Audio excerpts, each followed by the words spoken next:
at some of the key free agents, and as we look at the free agents the Browns have specifically, who on this list do you think really want to have back? You mentioned Vernon is banged up. Who on this really need to re-sign type of guys?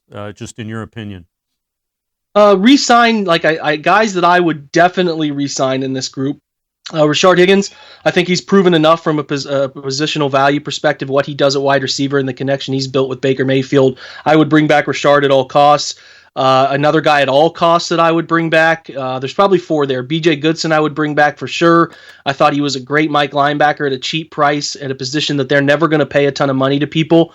I thought he was good enough this year and beyond good enough. He was a top 10 green dot linebacker. By green dot, I mean your guys on defense who communicate with the sideline. It's about 23 of those linebackers in the NFL who play about 800 or more snaps in a season, and BJ was one of the top 10 in that group. So I would bring him back. I would bring Kadero Hodge back because he's going to be cheap. He's a restricted free agent. You can get him back. He's a nice value in special teams, proven really good depth wide receiver. And I'd bring back Cody Parkey. I have no reason to not bring back Cody Parkey. He missed a couple kicks here and there, but a guy who was really consistent for the most part of the season.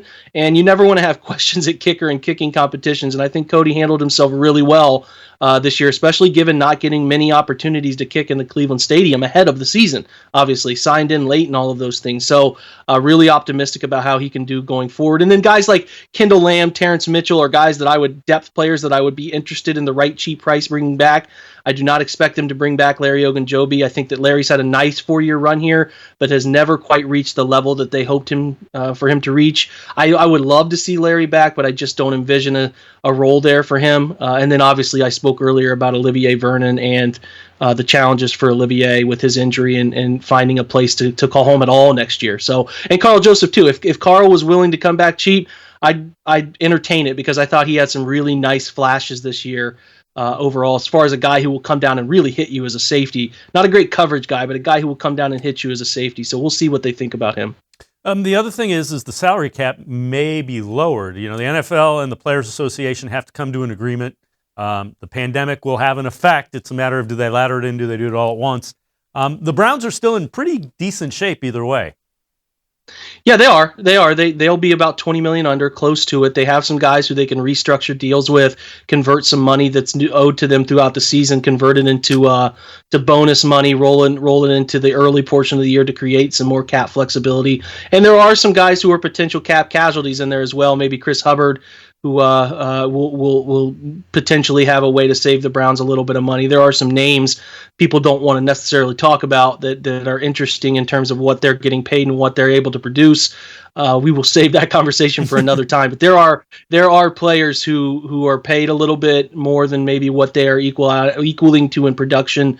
And those are tough decisions that they will have to make. But they're okay shape. They can create even better shape at a couple different positions. So we'll see how they shake. It's going to be fascinating. It's going to be the single most I know they only picked 26th, and we're not accustomed to seeing the Browns pick that late. But in terms of like having a real team with real pieces coming back and having opportunities to improve it even more, it's going to be the most fascinating Browns offseason we've been able to sit and watch with genuine hope that they're going to be pretty good the next year. Not 2008 hope or 2015 hope coming off decent seasons, but like real tangible good players at prime positions, and the whole entire staff from GM to all the way through the coaching staff all coming back. So it's a really exciting opportunity for these guys to build. So it's going to be a fun offseason.